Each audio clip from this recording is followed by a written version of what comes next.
Hey everybody, what's up? It's your boy MJ. Welcome to the Black Wine Guy Experience Before the Pour, aka 20 Questions with MJ.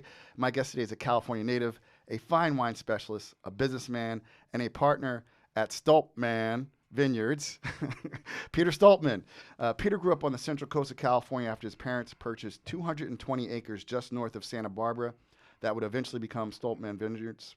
After high school, he traveled to the East Coast where he attended and graduated from Georgetown University. He immediately entered into management at an industrial supply company back in Los Angeles before deciding to return to his first love, the family business.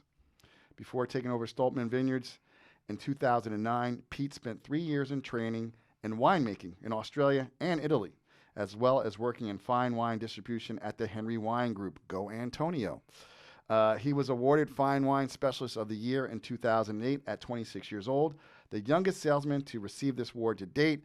Welcome, Pete. Thank you. Great to be here. So glad you're here, man. So listen, to warm us up a bit, I'm going to start by asking you some personal questions. They're not really personal. Followed by James Lipton's famous 10 questions from inside the actor's studio. Okay? The key is to answer them quickly. First thing comes to your head. There's no wrong answers. This is like outtake stuff. I'm going to make fun of it anyway, whatever you say, or I'm going to agree with it profusely. All right, so you ready? Ready. Okay. What's your favorite book? The one I'm reading right now, Neil Stephenson. What's it called?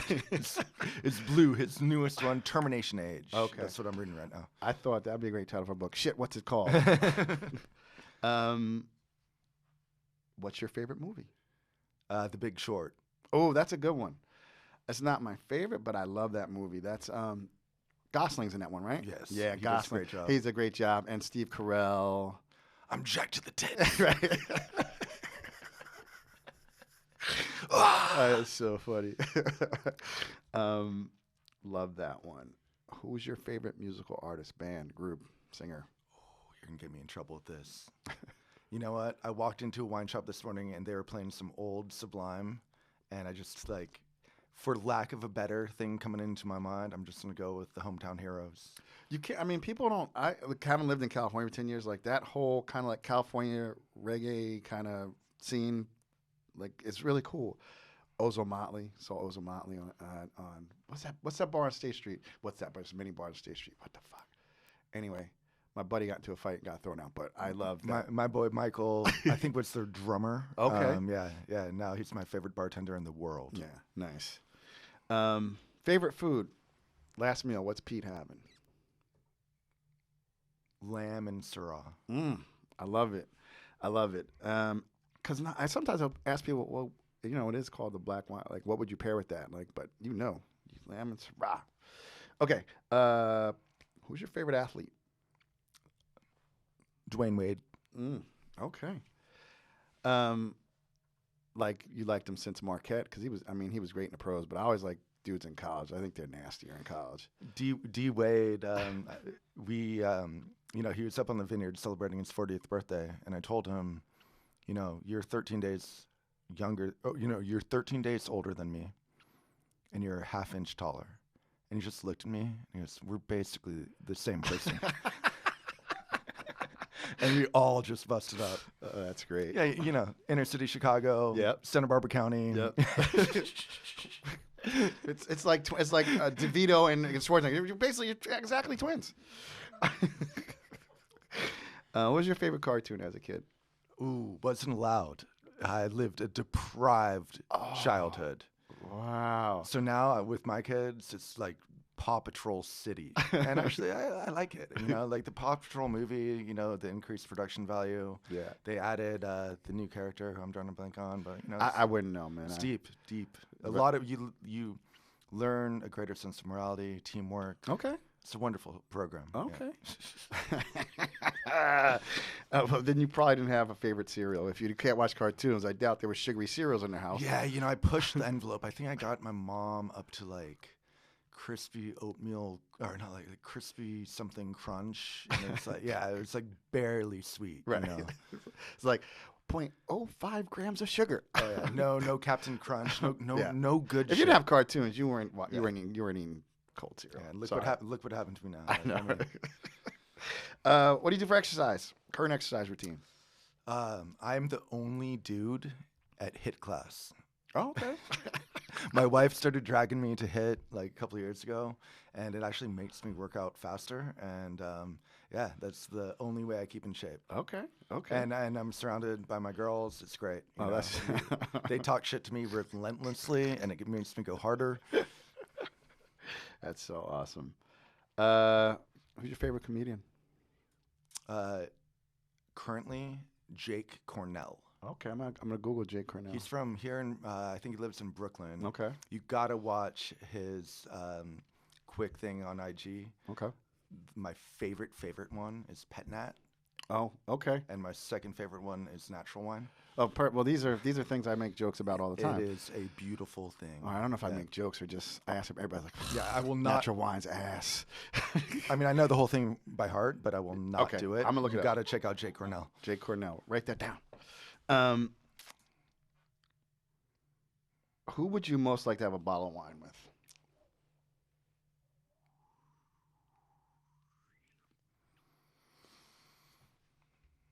I mean, truthfully, Anthony Bourdain, Yeah. Yeah. but you know, I'd like to be the third wheel in that Vietnamese scene when I think Him it's and Barack Vietnam. Obama, yeah. Yeah. Yep. Yeah. Yep. For sure. For sure. Okay, Pete, we're going to turn our attention to the 10 questions made famous by James Lipton on Inside the Actors Studio. Pete, what is your favorite word?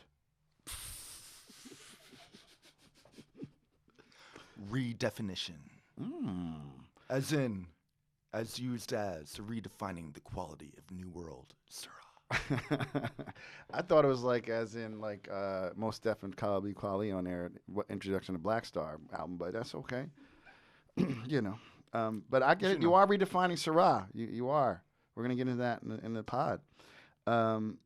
What is your least favorite word?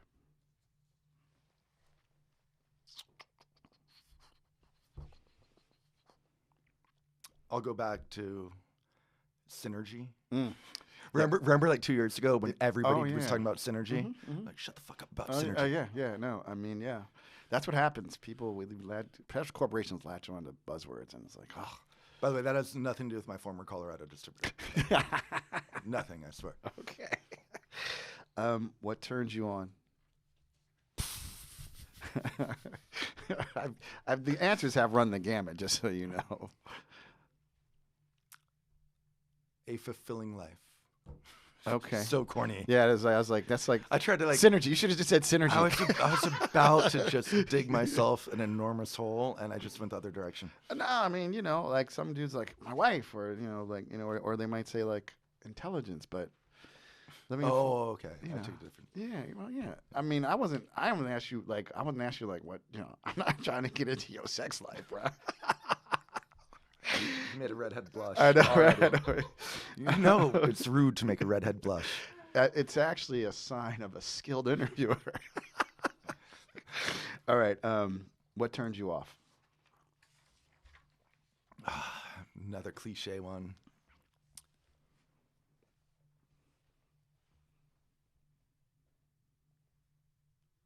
Materialism. Yeah, I hear you. What sound or noise do you love? The sound of rain. Well, yeah, I mean, yeah, for On the- you, like- on the Central Coast, Oh my yeah, when you hear somebody like, oh my God, it's raining.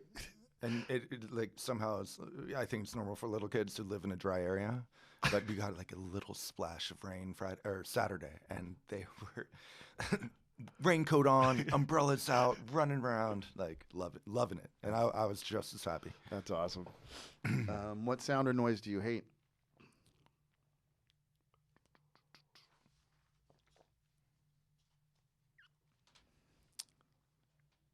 Think the A, C, and E train below my hotel room.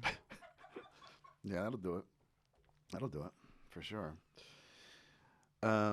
What's your favorite curse word? Fuck, constant. Yeah, yeah. Like you curse like, well, see, you went to Georgetown. You went to school on the East Coast, so you curse like a East Coast guy. Curse like a Jesuit educated man.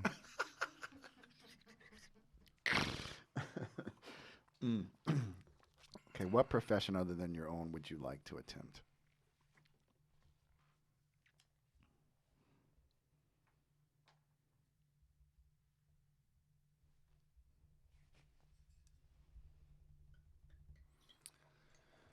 The only thing that I kind of before my calling, I was when I was like lost and not knowing what I was going to do, not ready to go into wine yet, like started going to just random meetings, like random like get to know you events, Habitat for Humanity, rah rah rah. But I was super captivated by going into like the Marines. Just to be a leader, right? To get thrown into that leadership role. Not so much I didn't want to go to war, but to like be able to help sculpt young men. So maybe, and I never seriously got into it, but perhaps I think about it like a teacher. Like when I think about the few teachers that really affected me, to have that profound influence on young people, I think would be so fulfilling. Really cool. What profession would you not like to do? Finance. Walking around here in New York and like just feeling the vibe, I'm like, ooh. Yes, it's palpable, right? Right. Yeah, it is palpable. Okay, and lastly, if heaven exists, what would you like to hear God say when you arrive at the pearly gates? Good work. There you go. Well, this is fun. If you want more of Pete, and I know you do, make sure you tune into our episode of the Black Wine Guy Experience. Peace.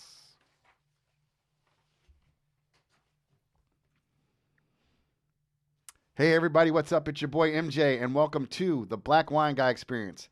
My guest today is a California native, a fine wine specialist, a businessman, and managing partner at Stolpman Vineyards, Pete Stolpman. Pete grew up on the central coast of California after his parents purchased 220 acres just north of Santa Barbara that would eventually become Stolpman Vineyards. After high school, he traveled to the East Coast where he attended and graduated from Georgetown University, and he immediately entered into management at an industrial supply company back in Los Angeles before deciding to return to his first love, the family business. Before taking over Stolpman Vineyards in 2009, Pete spent 3 years training in winemaking in Australia and Italy, as well as working in fine wine distribution at the Henry Wine Group. He was awarded Fine Wine Specialist of the Year in 2008 at 26 years old, the youngest salesman to receive this award to date. Welcome, Pete. Thank you. Great to be here. Anything else you'd like to add to your illustrious achievements in life at such a young age? Let's talk about the bad stuff. We'll get there. Well, you know what's much more entertaining. Of course it is. Tell everybody you brought a bunch of wines. Tell everybody about the wines we're going to be drinking this evening, or at least trying to drink. He brought a grip of wines. I'm a big boy. So what do we got on? What do we got on tap, man? Yeah, the first wine that we have in the glass is actually my favorite wine to pop for people. And when I'm showing wine, a lineup of Stolpman wine, La Cuadrilla has to be in it. It's really the soul of who we are. It's 10% of our production. It's a field blend of the entire vineyard. It represents each vintage because it is that field blend of everything. And all the profits go back to our vineyard workers. That's awesome. That's awesome. And then what are we gonna get into after that? Love You Bunches. Thank you. We just met. Love You Bunches. It's our number one wine. Really? Wow. It's our largest production, and it's only the fifth vintage. We were making carbonic Sangiovese as of 2013, just a little bit of it, and we were at a wedding, and this name Love You Bunches came out of it, and slapped that on the label. It's actually Ruben, our vineyard manager, the godfather of my kids. It's his handwriting, which makes it even a happier wine for me. And the carbonic fermentation, we call it rosé con cojones. It's rosé with a little bit more depth. Right. Drink it cold. Yeah. Low in alcohol. You can drink it all day and still behave at dinner. Yeah. I drink a lot of it, and it's a blessing for us. It's allowed us to grow a little bit, get a little more comfortable as a company, and get even more fanatical in our pursuit of Syrah in the state. Nice. And then we have the Ballard Canyon Sangiovese. Now, I only brought this for you. I know. I love Calatallies. You go on and on about it. So I will tell you, we were talking before. So I lived in Santa Barbara for 10 years, and Like one of my first calatallies, like was, this goes way back. It was '99. Moravino Barbera, which was delicious. That shit was like $14 a bottle back then, and it was so good. And then and then Bruno would come in with his Sangiovese, and Bruno's always a guy Bruno's the guy who comes in and goes, yeah, put this on ice. Yeah, put the red on ice for 20 minutes. We drink Americans drink their red wines too warm and their white wines too cold, which is true. But he was just a funny guy. I'd walk in and I love Bruno and Chris. You want to hear the best Bruno story I have? Yes. All right. So 2008, my first official job for the vineyard. I'm still a rep down in Long Beach, and my job is to terminate all of our unprofitable vineyard contracts, right? Because we were getting a big surcharge for the fruit we were selling, but still it wasn't enough to take care of our low yields, and then of course our full-time employment, La Cuadrilla, and couldn't get a hold of Bruno. I had to tell Bruno we're raising the price per ton of Sangiovese. Not looking forward to this conversation. I was calling up all the godfathers, Bob Lindquist, and it was a shitty job, right? Yeah. But the idea was that we would cut out the unprofitable contracts, get the money we needed for the tons, and then our production would increase, and then I would be there to sell the wine, right? So can't get a hold of Bruno. Finally, I just leave a message. I'm like, hey, Bruno, started to do this over a voice message, but the new price for Sangiovese is this. Give me a call back. Finally, he calls me back, and he goes, you little fucker. Next time I see you, I'm going to kick your little ass. I can totally see that. So Bruno. Like, boom, hung up. I'm like, all right, well, that'll be interesting next time we see each other. Months go by, I move up full time to take over Stolpman, and sure enough, we're at an industry event, and Bruno walks in. I'm like, all right, It's on. and then so Bruno sees me, and he walks straight up to me. I'm like, and he just looks up at me and goes, "Ah, you got big," and walked away. That's awesome.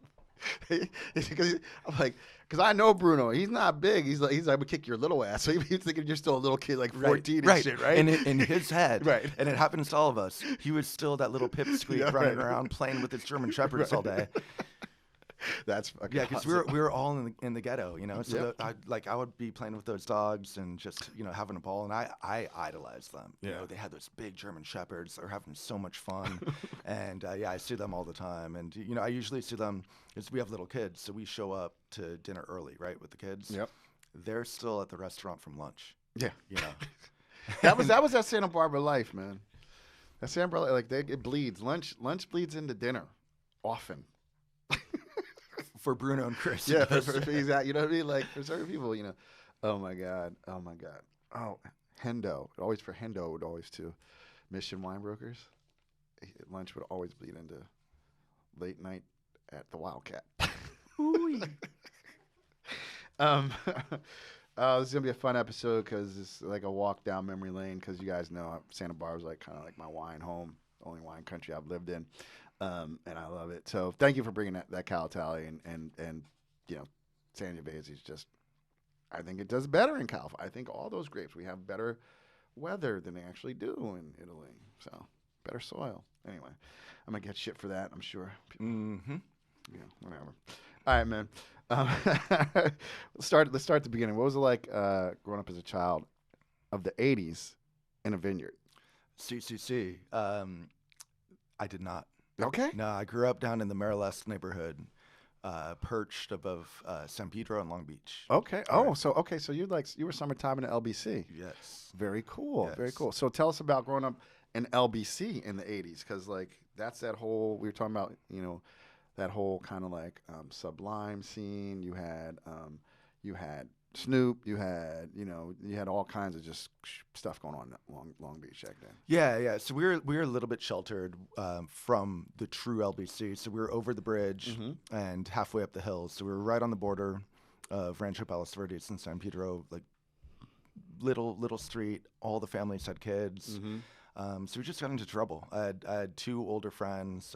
Mike was 2 years older than me. John was 3 years older than me. John became a WWE star What? under the name Johnny Nitro, and then John Morrison Mike got into a load more trouble than what we were doing when we were kids, but apparently it's doing good now. Just, you know, BMX biking, skateboarding, surfing, you know, riding longboard skateboards down from the very, very top of Palos Verdes all the way to the harbor. It was great fun. That's gnarly. I went up there. Do you have peacocks walking around up there? Yeah. Apparently the Wrigley's had a big estate on top of Palos Verdes. Okay. They're mainly up there, but like 1 or 2 weeks a year they would make it all the way down to our neighborhood. Yep. Annoying. The females just like, I don't know if it's a mating call, but crack of dawn they're going. Oh my God. A peacock, you think it's all pretty on TV? That shit's pretty scary when those feathers go up in real life. Like I see it one show, I was like, what the fuck? Nice birdie. So you kind of had like that SoCal. I love it. BMX, skateboarding, surfing. Did you surf?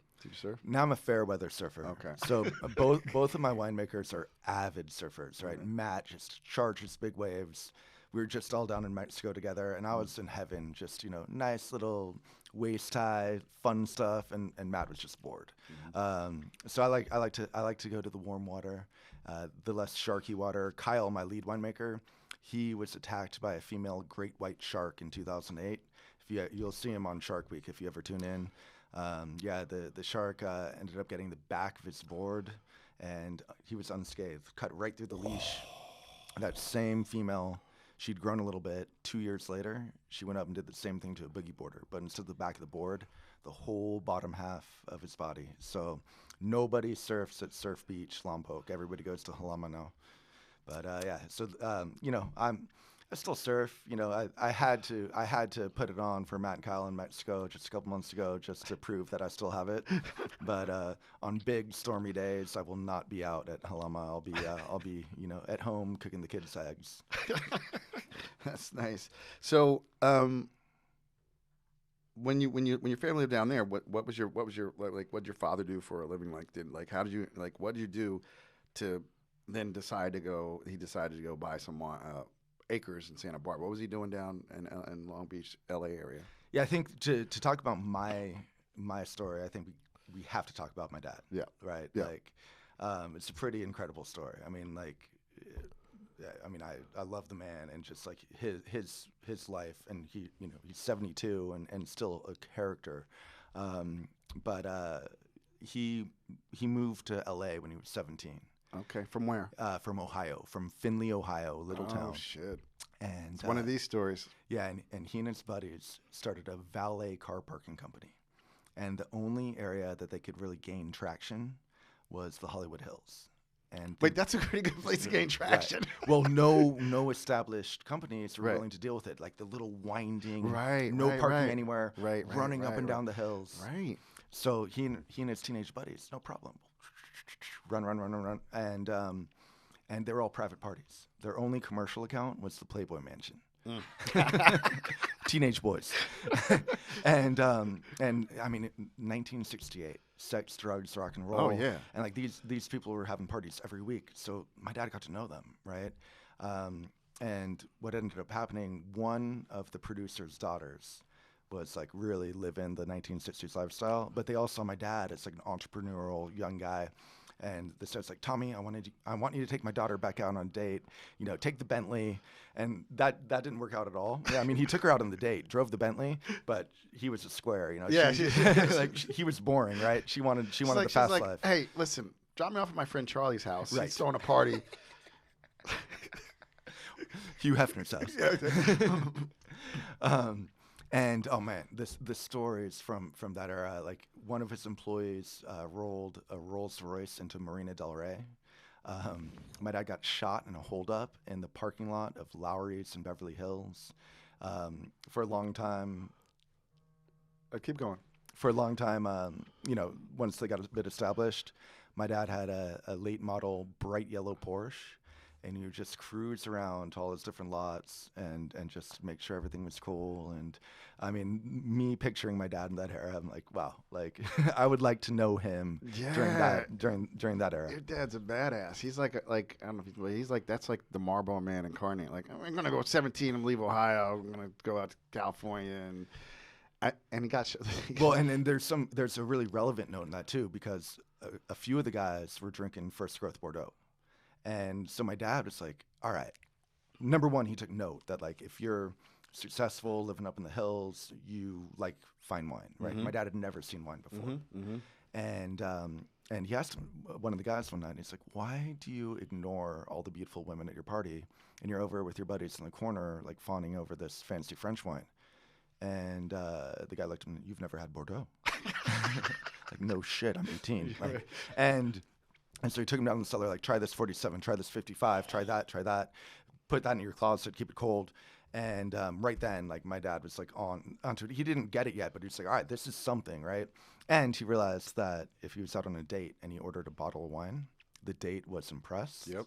Right? Yep. The date went better because you have that wonderful social lubrication. Yep.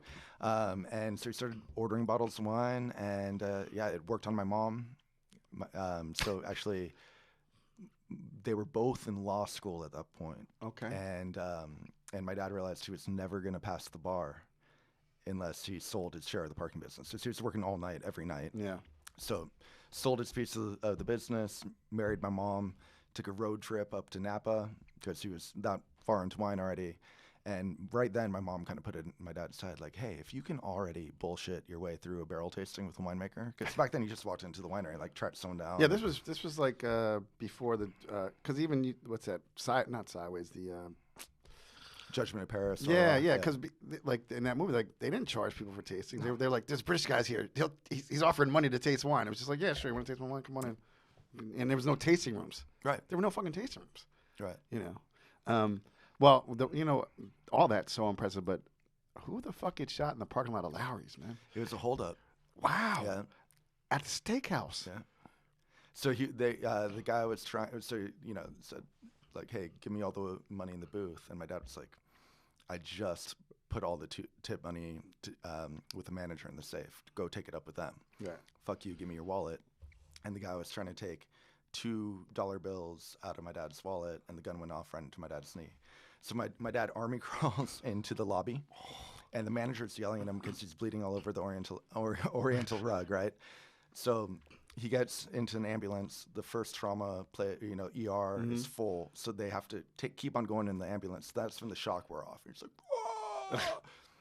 Meanwhile, they'd called my grandpa, and my dad's whole family was in Southern California, and my grandpa just jumped on the freeway, and he made it. I think it was Cedar Sinai. He made it in like 20 minutes. Jeez, like guy knew how to drive, right? And the story of that night goes that the bullet had shattered all over the femur and kneecap. Oh my God. So they were preparing to amputate. And then my grandpa showed up, and it's like, no. And so the story goes that, two doctors are in an elevator.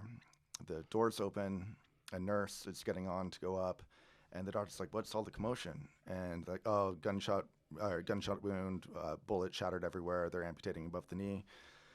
And Dad's making a big fuss. And they're like, hold on a second. They hold the door open. They go look at it, and like, nah, we're scrubbing it. Those two doctors had just gotten back from Nam. And we're like, dude, we do this all day. Wow. And my dad doesn't have a limp today. So, yeah. So I'm glad I took a deeper dive, man. That's incredible. Yeah. That's incredible. Yeah, so Dad became a lawyer. Yep. And sued that hospital. No, wait, we love that hospital. I know, right? Exactly. No, but like, and their whole friend group was, and especially my mom's college friends were, a couple of them lived in NorCal, and they were getting into the whole like Alice Waters, Yep. like, trying to find good ingredients, cooking kind of simple but great, and drinking wine.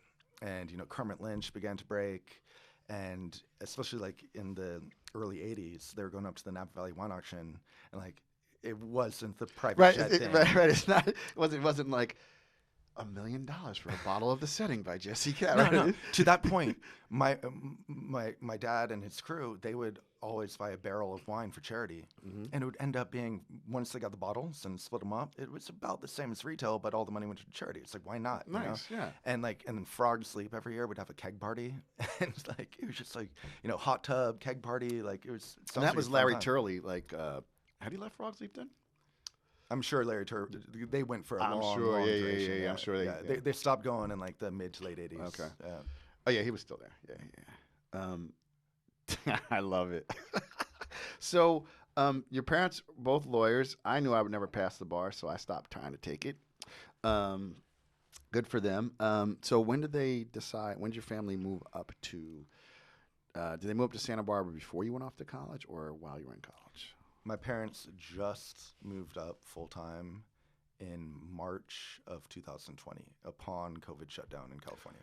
Wow. So they They were commuting back and forth the whole time. okay. Yeah, we'd bought a little house in Solvang in 2006. Okay. So I was the first to live there full time. I was home for a summer working in a tasting room. And then Jess and I moved into that house in '09. But yeah, my dad kept working because he had to support the crazy ambitious endeavor that he embarked on. Okay. So we'll get into Vineyard, but I want to know more about you. So why did you come all the way across the East Coast to go to Georgetown for college? Yeah, so I got myself into a little jam, and after I'd already gotten into Loyola High School, Okay. and basically left myself without options. So like, I was really fighting going to all boys at school and commuting into the Pico Union District of LA, right near downtown. But I kind of took my own negotiation power away, along with 12 of my friends, and so public school was no longer an option. Okay. So yeah, all boys Jesuit school, which was the best thing that ever happened for me. Like, I mean, great people. 1/3 of the student body was on economic scholarship. We'd pick up John Dodsey from Watts every morning, drop him off. Got to know the whole Hoover 107 neighborhood.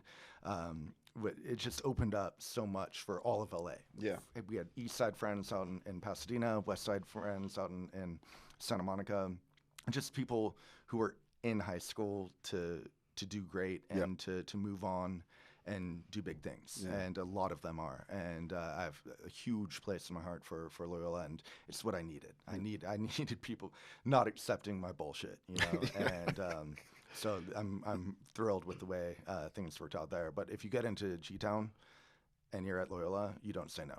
Right. Like, oh, big deal, you're going to Stanford. Like, you're going to Georgetown. Yeah. Yeah. And so.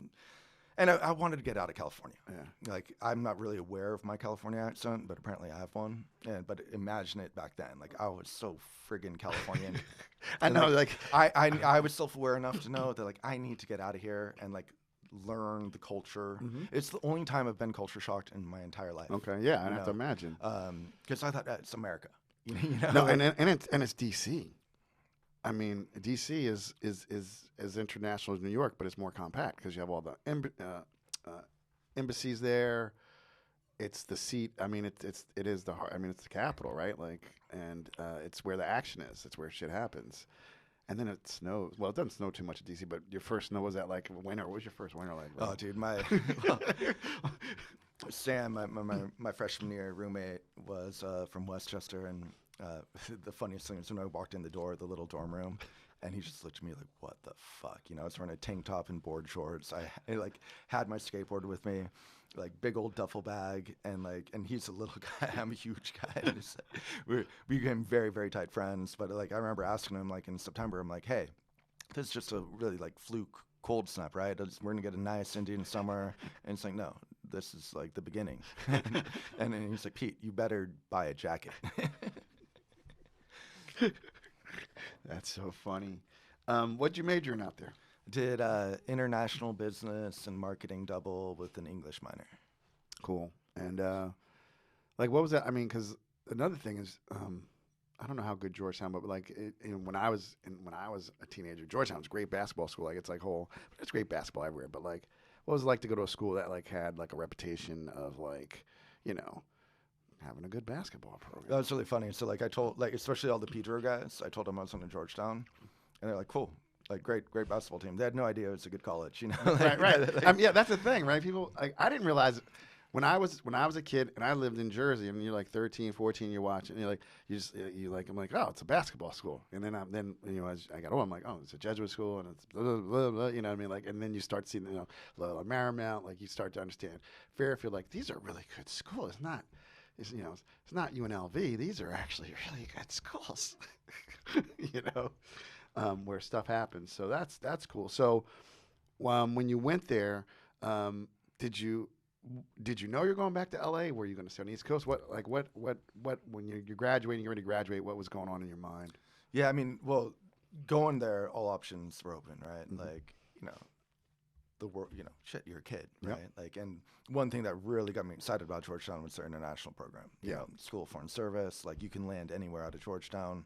And so, yeah, all options were open. But by the time I graduated, I wasn't passionate about any one given, like, okay, I'm going to pursue that. I knew I didn't want to go into banking. Mhm. A bunch of my friends were going that direction. I did like one interview up here in New York. I'm like, not for me. Went to a bunch of different things, and I finally took a job that I thought sounded really cool, where I would walk right into a management position, Mhm. which I thought cool. Like, I can, be a leader. I can, like implement change, and that was like how the job was built, and it sounded great. They're going to match the banking offers. I'm like, and I negotiated moving back to LA.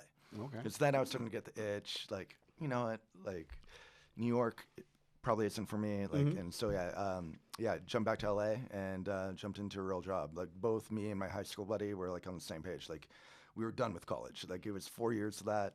Like, now we're ready to get to work. So we both early accepted and started like early June, moved into an apartment together.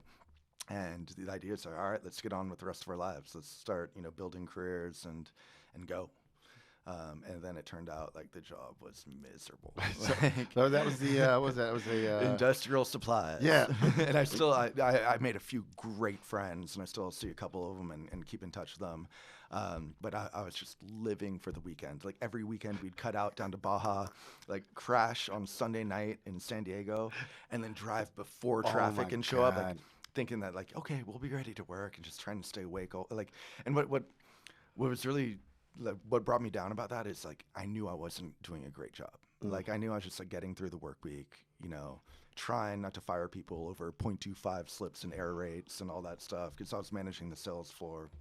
And yeah, like I knew that this was not for me. And at the same time, I realized, like, it's like that job is on a build, like do 2, 3, 4 years here.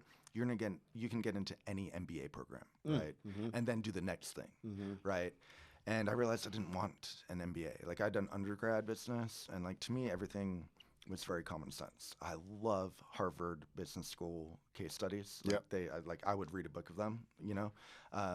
But they're just entertaining to me, and like everything. It's like, yeah, you should do this, that, and that, because that's what makes sense. And like I don't need to do another 2 years in school. More of that, I've already done 4. And then at the same time, during that whole 2-year stint, every Tuesday night, I would go do my laundry at my parents' house and have family dinner. Okay. And, I didn't want to use my apartment complex laundromat, when mom and dad were just over the bridges. And it was great, to keep in touch. My sister had yet to move to Ireland, started to catch up with her and my brother-in-law. But every Tuesday, like, my dad was more and more stressed out. Like, so what had happened is, and I alluded to this, like with Bruno, he originally only wanted to be a vineyard, right? And he thought if he could find a great vineyard manager, which thank God he did, Ruben, everything would work out. Right. Like, and it would be very simple. Sell fruit by the ton, gravy, right? Yep. But it wasn't working out. So my dad dug himself a deeper hole, building out a winery, hiring a young, talented winemaker, the great Sashi Morman, who was like 27 at the time. But what he did, he like put a hole in his money coming in because he wasn't selling all the fruit, and then he put building out the winery, packaging, everything that goes into actually vertically integrating. So by the time I got out of college, it was just like, wow, like second mortgage on the family home, personal credit lines. And I'm just like, Dad, your model's broken. And he's like, no shit. I'm like, well, I hate my job, right? I love the vineyard, because my parents bought the land in 1990 when I was 8. And like I grew up like hanging out with Ruben and his brothers and La Cuadrilla and eating tacos, drinking beer when I was far too young. And I loved everything, riding the ATVs around. I was driving the Jeep around when I was like 12. Like it was an adventure. And I was proud of my dad for like this time. I'll never forget, I was sitting next to Jim Clendenin. Rest in peace. Amen. And we were talking to a group from Japan. And we were talking about the phases of Santa Barbara, like Jim, Bob, Adam Tolmach, Lane Tanner, everybody, like they were generation one, right? And then the second generation came in, beginning kind of with my dad and through the 90s. And Jim said, like what Tom did was so ambitious, like to launch in on this 220-acre parcel. And the initial planting plan was 152 acres, right? And to hear that coming from Jim, like who was the most important person in Santa Barbara. Like, he really made us worldwide. I got the chills that like Jim had that kind of respect for when my dad jumped out on. But backing up, like I'm like, Dad, I'm not going to let you lose this, and that's when I decided to quit my job and jump into wine fanatically. Yeah, he was literally living that expression. How do you make a small fortune in the wine business? Start with a large one. The problem it's a joke. No, the problem was this wasn't large enough. Right, exactly, right, exactly. Oh man, when did you do stints in Australia and Italy? Was this after you decided to come on board full time? How did that evolve? Yeah, so my dad and I both knew that I wasn't ready to, and I certainly couldn't come into this fledgling company where people, Sashi, super passionate. Our taste room people were super passionate. Cuadrilla is so good, man. Thank you. Yeah. And it's like, isn't it retail like $20 a bottle? Yeah, you can find it in like 22, 25, 26. Yeah, delicious. This should be a little cooler, but I love this. This is like the Love You Bunches is like you said, it's carbonic, so it's like, it's kind of cru Beaujolais. I like you guys said it's a fuller rosé. Right. Yeah. But yeah, I mean, like literally, I had this in Richmond, Virginia, a couple years ago, 2020, and I took it down there, and I just left it on ice, and it's just crunchable. It's just crushable. Anyway, I digress. So yeah, you knew you weren't ready. Yeah, I couldn't walk in there as daddy's boy, and piss off everybody who he had hired and who he already was in love with, and so I needed to go learn, get street cred, Yep. And I needed to learn production fundamentals, and thought it'd be a good idea to like get away, from Stolpman, from that interference, and get down under, and we joke around now. I learned how not to make Syrah. Well, because if at that time, they were in the park. That was Grateful Palate times. It was like 18% alcohol, mate. Like just big over the top. I ended up representing Grateful Palate at Henry, but yeah, this is 06. This is Halicon. Like this is like the last really good vintage, because then 07 through 11 were very challenging. Heyday of all the wines we made got 99 points. Yep. And then of course the economic crash of 08, 09, the Australian currency stayed really high because the Chinese mining, the influx of money going in, which caused them to crash harder. And that was right timed with the worldwide glut of Syrah that was supplier driven, not market driven. Like Syrah will grow in the outback of Australia. It'll grow in Côte d'Ortie. So let's plant it because we know we're going to get a merchantable crop. But people didn't necessarily understand it or want to buy it. And all of a sudden, all this Syrah from around the world was on the market. Oh, and P.S., the entire global economy just collapsed. And that was right when I took over Stolpman. But yeah, and then I was like Alberto Antonini had been consulting with us, and it just worked out timing. Whenever I was home from break on Georgetown, it was like winter break when Alberto would come. And, I fell in love with Alberto, just so smart. And Alberto would be in to kind of like figure out like, if Sashi's crazy ideas would actually work, and then my dad could decide, and they all, and almost always Alberto was like, yeah, you should do what Sashi wants to do, But yeah, so I got a job with Alberto out in Chianti making Sangiovese. It all makes sense now. What was it like being this tall redhead from America, like both in Australia and Italy? Like like, I mean, you're a striking figure anyway. What do you? Oh, go you on. You're like Dwayne Wade's twin. You're Den Ringer. We're the same person. I know. Oh my god. No, it's funny you say that. So Australia, boom, like right in with the boy. Like I was one of a 4-man team. Yep.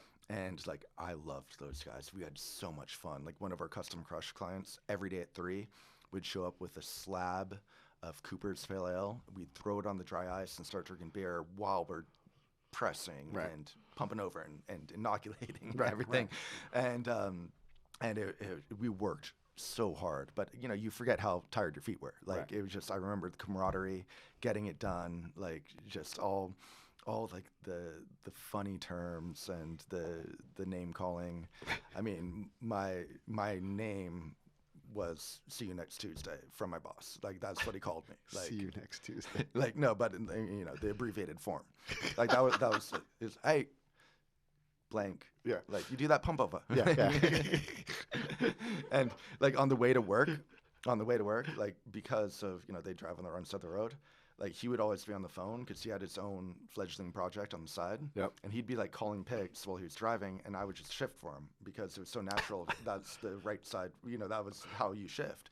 I just got it in. I didn't even have to look at his foot on the clutch. I just like boop, boop, boop, every day on the way to work and on the way home because I lived with him. And yeah, it was an amazing stage. And then in Italy, then I was a fish out of water. Yeah. Like, and the irony, or I don't know if it's an irony. My boss there was a redhead with brown eyes, just like me. Because my mom, her family is from like kind of outside Lucca, so it's the same kind of Viking invasion that allowed the redheads to show up, and it was like, oh my god, everybody must have thought you were brothers. I'm like, no, like he came up to like my waist. he was. That's cool, man. So before you decided to take over, or you kind of pitched your dad, when did you work at Henry Wine Group, which is like a when I was in California, like legendary book. We were joking for it. Like there was a guy who was a rep in Santa Barbara who was legendary, Antonio. Shout out to Antonio. I love that man. Yeah. Everybody loves Antonio. Everybody loved Antonio. How'd you hook up with the Henry Wine Group? So I got home after the Italian Vintage, and I was hoping to get a job with Jim Knight at the Wine House. Legendary, top 5 retailer in the country. Yep. But I got home too late, and he's like, dude, I had to get help before Thanksgiving. I'm like, all right, whatever. So I got a job at Bevmo because I wanted a little wine retail because I knew I was missing that. I'd worked in restaurants. Retail's important. Right. And so I had my green shirt and my dirty khakis on every day. Wow. It was really funny. So like I knew I was just in work holidays at Bevmo. Already had a restaurant job at L'Opera with Chris Levine, whose name has come up before. So I was working banquets at night and then working at Bevmo during the day. So like I didn't go out and buy more khaki pants. I've never been a big khaki pants kind of guy. So I had like one pair, right? And they only gave me like 2 green shirts. So I looked bad, right? And I was working like 16-hour days between the two. Yeah. And I'll never forget, like towards Christmas, a girl that I dated in high school walked in. I just wanted to melt into the corner. And she looked at me, hey Pete, and I could just read, like, wow. Off to Georgetown, were you? I would have took that one. I'm like, I would have took that one. I'm like, hi, welcome to Bevmo. Right. What can I help you with today? Hi, I'm Pete. No, but I know that is. I listen. We all go through that. Like with that. I think it's really my appearance more than anything. That like I didn't have any self pride in my. To your defense, you are. I'm thinking. I'm like, here's this guy. His parents are both attorneys. They own a vineyard. He went to Georgetown and he's working 16-hour days. That's impressive.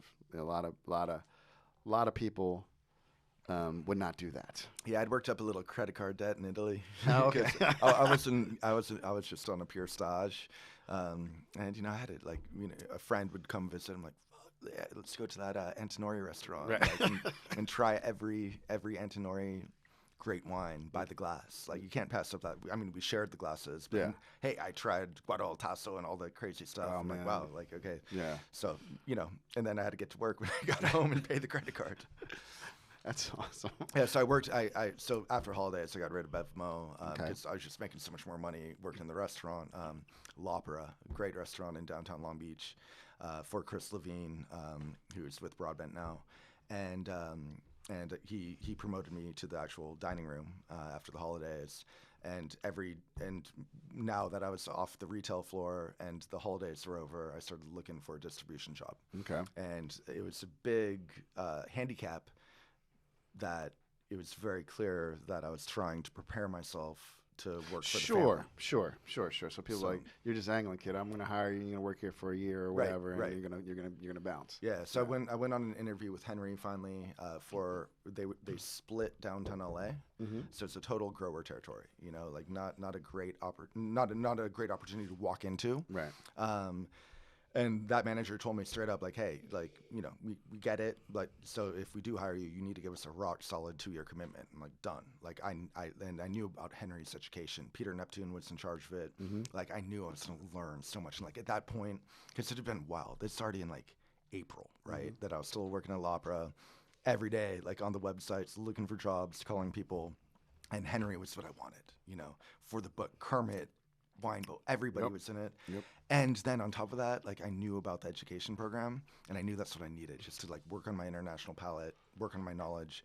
And if one day I was gonna be out in the world representing Stolpman, I need to know my shit. And like actually like anyway, so I get called by another manager, like, hey, we hear you interviewed in downtown LA, and I wanted that job so bad. I would have worked for free, and I'm like, yeah, so why are you calling? Did I not get it? He's like, hold on.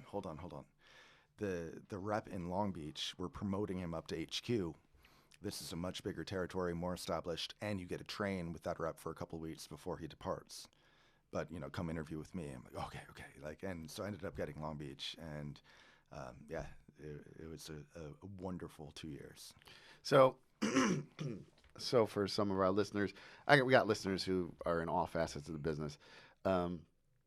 Tell people about what it's like selling wine on the street. Pounding the pavement. That's what I did today. Yeah. Hey, subway out to Brooklyn, back to Manhattan. No, you create, a variety of samples that either have been requested by retailers and restaurants in your territory, or new stuff in your book that you're eager to show. You make your appointments for the day, and you go out and usually start with retail in the morning because they're open. Yep. And you need to know everything about each wine. Especially back before tech notes were on every website. You need to know the background, the approach, the thinking of the winemaking. You need to know the viticulture. You need to know everything about that region, and you need to know how to sell it. And then because of that, you need to know how it fits in relevantly to the competition. Right, wines that are both in your book and in your competitors. And then after you answer all the questions, you shut up and the pricing's in front of them, and you let them buy the wine. And you do that 8 times during the day, and then go home and plan out, next week. So, what was it like to be like back in Long Beach, and now you're selling wine? Because like I get downtown LA, I grew up, but like, it just seems like it's like, oh my God, this is the dream job before my dream job. So excited. Like, and I remember like the first GSM I went to, general sales meeting. And there's Peter Neptune out, and Peter Neptune was an actor in his former life. And, I'd already had to study like the previous month that I didn't actually sit for the education. And you take your test first thing in the morning at like 8 a.m. in the morning, and then you get an hour of Peter Neptune talking about a region, and you're surrounded at a lot of those reps, like Antonio. They're lifers, right? Yep. They're up to my parents' age, and now you're a rookie, but you're basically a peer. And I was so proud to sit among and be part of this, and that carried over to like being out in the market, just hyped up, like ready to kill it. And within the first month, like I knew like I'm gonna be good at this, and that was a great feeling too, especially because the first 2 years out of college, it's a really shitty feeling not to be good at your job, right? Like, And to get seen by an ex-girlfriend in a grimy green Bev mode, dirty one pair of khakis wearing. So in that first month, like I was bummed out. Like my manager emailed me and goes, "Oh, like next Friday, 8 a.m. to 5 p.m. corporate training in a conference room in some hotel. You got to be there. Like very important, mandatory." I'm like, oh, 9-hour day with all the management. Ugh. And I walk in, and there's this beautiful girl sitting across from me. I'm like, oh, 8 hours of captive attention. And that is Jessica, my wife. I was say I knew this. I'd say I love it. Like he's like wasn't Paige doodling. He's like Pete. He's drawing hearts. Pete loves Jessica. Oh, my doodles at Henry they were prolific in those meetings. I'm quite the doodler. I remember senior year of high school, like I had already gotten to college, and I remember like my history teacher was like, Pete, 2 options. Either doodle or go to sleep. Just don't disturb my class. So, I mean, legendary training, and you said you were feeling it like a month in. And you got quite good at this. Quite good, right? Like you're the youngest person to ever win Fine Wine Special of the Year award. Yeah, that was a really cool day. Like, and it's always good to get that third party, like, you're feeling like you're good at it, and you're seeing like every month that your numbers are climbing in to that, to the lifers, and you're like hanging with them and even like moving up the pecking order each month. And then, I remember Fred Reno was in charge of Henry at the time. He had these huge hands, and I remember like he announced the award and walked up, and he gave me the envelope and the plaque, and and he had these massive hands and just shake my hand. I'm like, like I couldn't, like it's one of those moments where you just won the award over everybody in the room, but you just can't help to just open mouth smiling. And then it's really cool that Jess won most growth that year too. So we were like the power couple, right? Like, and we would help each other all the time. Like, yo, you check that new vintage, like pull it, like show it. And so we were a total team. Every weekend we were together, and managing to take long weekends together, because Mondays in wholesales, they're usually an office day. Yep. So Yep. She had like the Malibu, Thousand Oaks, Westlake territory, and so we weren't living together or anything, but it's just like young love, passionate about your job. Just it was like, if I have any advice for like anybody who's second generation or anybody looking to like further their career in wine, that it's often forgotten, but to be a wholesale rep, you learn so much. I mean, it's, I think, the most crucial thing to do, even if you're not going to do it for a career, to do it for at least 2 or 3 years. That's definitely the most important thing I did in my training. Right on. So let's talk about Jess. So like, obviously for you it was love at first sight. So like, like what happened? Like you had lunch breaks. You like watch your weight and get behind lunch. Like, oh, what you're having there, chicken salad? Or like how to? Dude, you're closer than you think. So obviously, I'm batting out of my league, admittedly, right?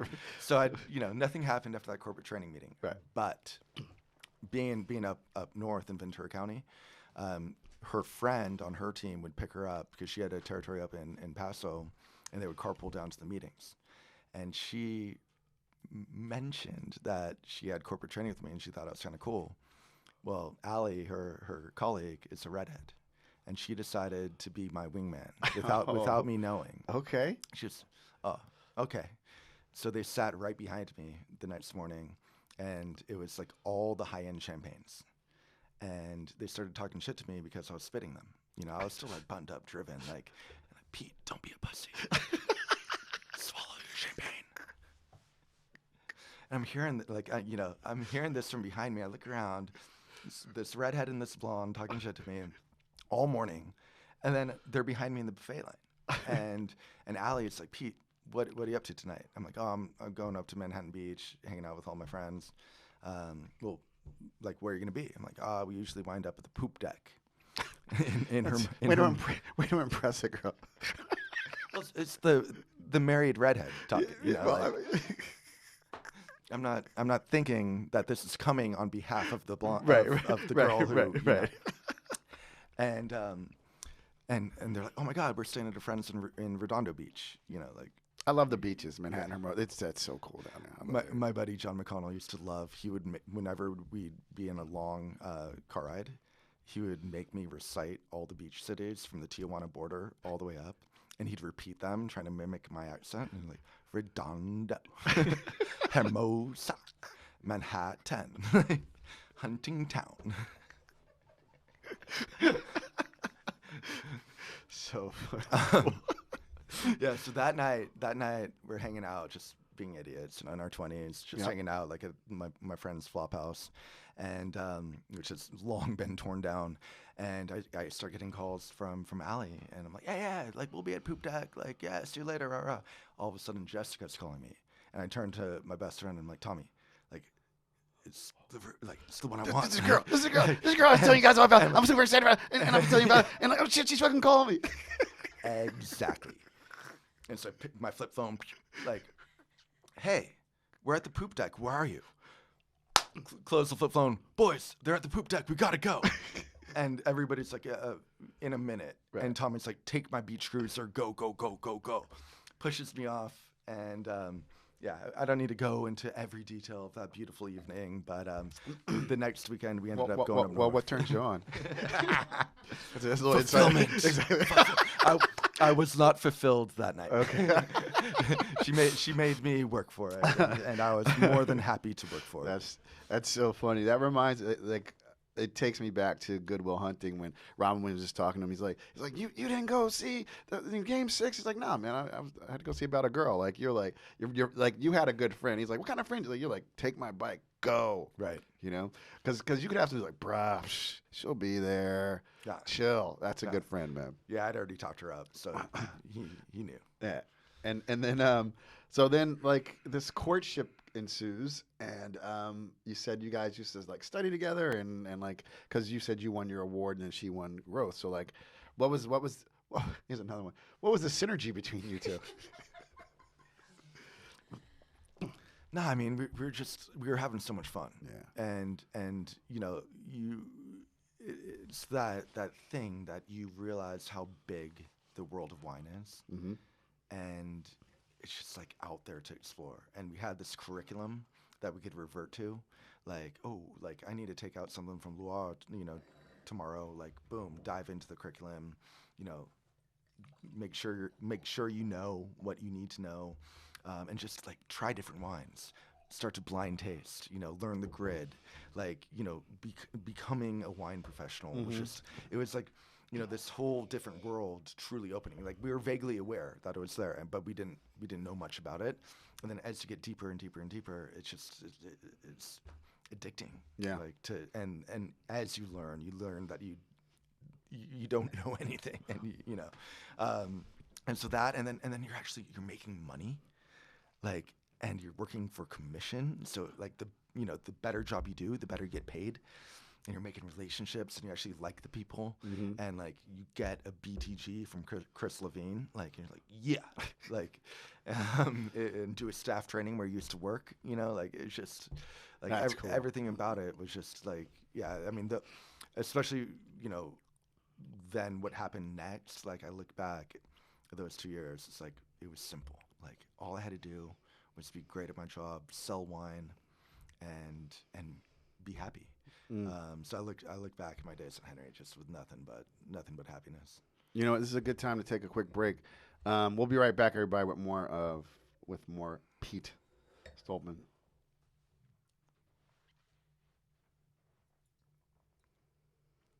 Okay, we're back. So you had this amazing 2 years. Like it was like it's like a Green Day song. I hope you had the time of your life, right?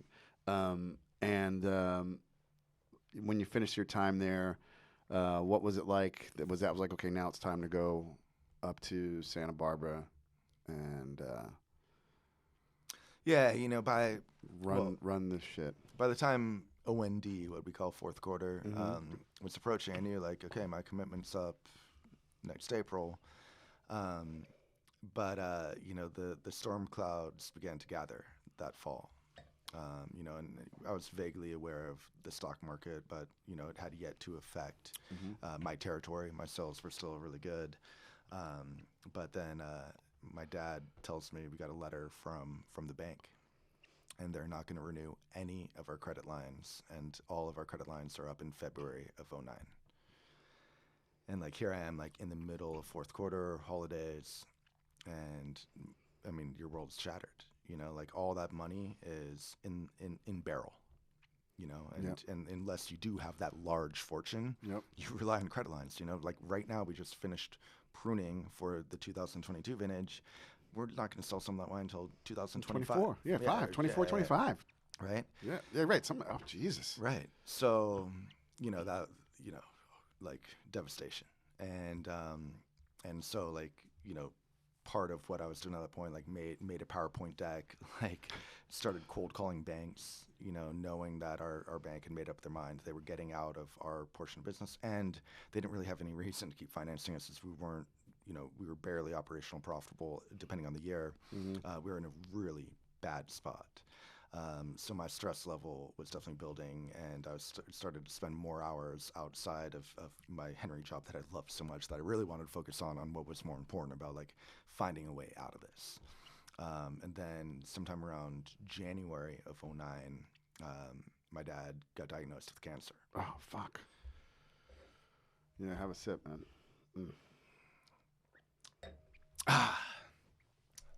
I needed a happy wine, like Love You Bunches. Yeah, no, it's so they're perfect. Yeah, no, yeah, both my parents died of cancer, so I'm glad your dad's still with it, because it's a gnarly fucking disease. Right. So, you know, I'm taking over a company in default. My dad's turned into chemotherapy and then surgery and then radiation, so he's out for the year. And that also means he's out of being a lawyer. Yeah. Like you know, what could save us, like, oh, dad wins the trial, we can juice some money into the company. Right. That's not going to happen. So a lot of stress. So I go ahead, and I know I need to throw myself into this. And so April of '09, I jump in, move up. Thank God, in a stroke of mad luck, Jess gets a job for national sales at Sangiovese. Oh, shit. And within a couple months, she's like, hey, like, I know you, like, you don't even have internet, cable, nothing at your place. Like, I'll pay utilities. Like, we need to move in together. You're gonna max out your credit cards. I'm like, please. Like, so not the most romantic way of moving in together, but let's be honest. For most people, that's what happens. It's like, you know what? Why are we keeping two places? We broke as hell. Let's be honest. But anyway, yeah. It's the New York story, right? Yeah, that's definitely a New York story. Like, because it costs so much. But like, I love about, like, she had your back. Oh, like, you know, she's got your back to this day. You know, you think about that. Like, it was 50-50 for 16 months, and just like she was there. Like, you know, and she helping me, like, giving me leads that she, like, placement wasn't quite right for Sangiovese. Yo, you need to, like, not even an active account of Stolpman. Like, I was there the next day. Right. And, and then, like, in the middle of '09, I haven't really talked about Ruben much. But so, you know, Ruben, like, I've known since I was 6, you know, and he's the youngest out of 11, born in a 2-room house in rural Jalisco. His oldest brother, Jose, who passed last year, he was the village school teacher. And Ruben being the youngest, like the baby, Jose made damn sure that Ruben learned decent English. Yep. And then Ruben followed Enrique and Marcos over, because they were already working in vineyards in Santa Barbara. And armed with English, really good looks. And just ambition. He learned everything that Marcos and Enrique knew, caught the attention of Jeff Newton, who's like the godfather of viticulture. Like, you know, he's like Jim Clendenin. He is what Jim Clendenin is to, like, wine. Jeff is behind the scenes for viticulture in that generation. And my dad had already seen Jeff's genius and like, okay, Jeff, I'm gonna plant this vineyard. You're gonna do it. And we were his first vineyard that he actually developed. He was managing vineyards, but hadn't yet planted one. And Jeff's like, okay, I got a guy for you, who's gonna be the Stolpman manager. Only issue is he doesn't have a green card, so you're gonna have to sponsor him. So Marcos and Enrique had gotten to Santa Barbara earlier in the 80s, and they were able to get amnestia, but Ruben was too late. So officially, Ruben began to work for us in 1994. Today, he and Maria are full citizens, and Matt Kettman, journalist, named him the Grape Whisperer. I mean, it is magical to be out with him in the vineyard, like just the way he touches leaves without even thinking. He's like sensing how dry they are, touches the tips, like the shoot tips.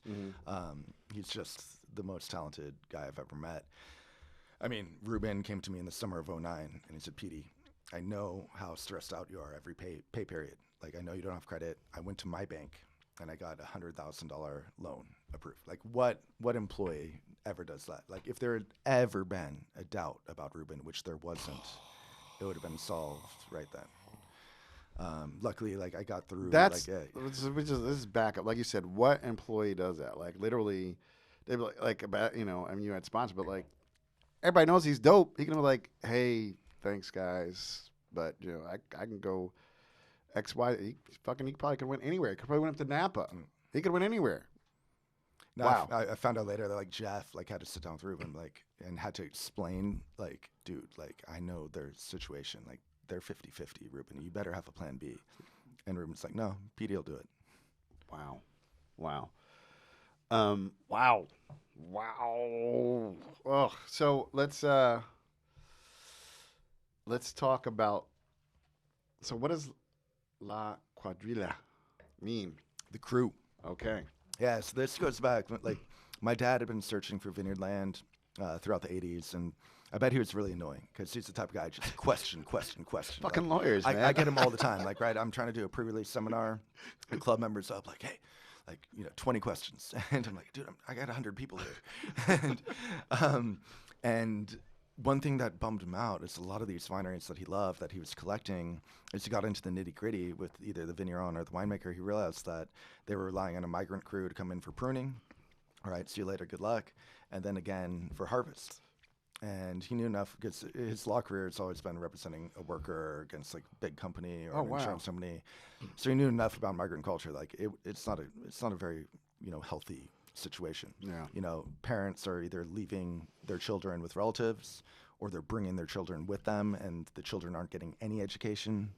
And my dad asked Ruben, like, is there a way to employ full time? If my dream, that I've been dreaming about since, the 70s is to come true, is there a way to employ full time? And I want to know the people who work for me. I want to know their kids. I want to be able to go to sleep at night knowing that they have stability. And Ruben said, yeah. Tom, you want to plant 152 acres over 10 years. Like, we have a ton of work to do. And Ruben knew that it would give him a huge privilege, right? Not offering a week of work, right. Offering a career. Right. Like, you're going to get the right. best, the brightest, right. the most reliable. Right. And so Ruben immediately assembled 15 people. They became a family unit. And every time I would come up, we'd have a barbecue and we'd play volleyball and, like I said, drink beers. Tequila would come out at sundown, and just I fell in love with everybody. And what happened next is that we finished that initial planting, and Ruben sensed that we were kind of falling into a rhythm. So Ruben, being Ruben, said, "Okay, crew, I'm giving you a Cuadrilla, a block of the vineyard. You now own it. I'm not going to tell you what to do. You're now the farmer, not the worker." And his goal was to give the crew pride of ownership, something to tell their parents back in Mexico, and he immediately saw change. And the crew was way more engaged, paying attention to every different methodology and different varietals, and then applying what they communally decided to their Cuadrilla. And he let the crew grow confident in it. There were a couple of hiccups along the way. Again, back then we were selling most of the fruit. We had just begun to make wine. And finally at a barbecue, Ruben goes to my dad, and they're just drinking wine together. And my dad actually says, like, you know what, the one thing that's still bugging me is that you and I are the only people like enjoying wine. Pete's over there with the crew drinking Corona Familiar. Right. You know, I see bottles of tequila, Right. you know, Right. in the lineup. You know, the crew's out there doing this crazy, like painstaking labor every day to make these wines incredible, yet they don't enjoy it. Mm. And Ruben's like, well, actually, like, we could check this idea out. Like, I've been giving the crew their own training block, and they take a lot of pride in it. Like, and my dad's like, oh my God, we need to isolate that and make a wine for them to enjoy. Like, it's their wine. And that's what we did. So boom, and we didn't put a Surgeon General on it. I don't think, you know, like we didn't want the crew to like get out and resell it. Right. And that first finish, I think was like a lot of cases per person. So everybody threw big parties. Yep. Because they didn't have anywhere to put all these cases. Right. And you know, servers started hearing about it, like going to a party and like coming into work, like, boss, why don't we carry the crew wine at Stolpman? You know, my cousin's on the crew. It's really good. We need to support them. And so the next vintage, we put a Stolpman label on it, La Cuadrilla. That was already their self-titled name. And we started selling it and giving them the money. So that's been, you know, that was like, I think, '03 was the first vintage, and that was the way we operated through '08. Just, you know, that little block, that was the crew's wine. It was a bottle they could bring back to Mexico to share with their friends and family, and like it was really cool. Shit.